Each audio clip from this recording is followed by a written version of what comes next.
The Victorian author and wit, Oscar Wilde, once joked that work was the curse of the drinking classes. He was, of course, inverting the dominant Puritan ethic that believed work was a moral good. This itself stood in stark contrast to the Old Testament ideology that work was a punishment meted out by God for original sin. When he cast Adam out of the Garden of Eden, God told him that by the sweat of thy face shall thou eat bread. So work was a punishment, or at best a necessary evil.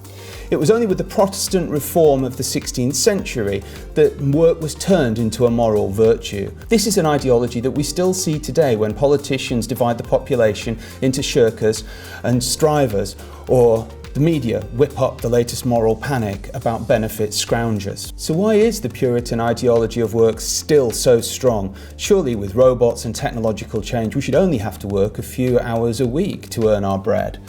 Instead, in Japan, the world's third largest economy, there's a word just for death by overwork, karoshi. Clearly, the ideology of work is still with us.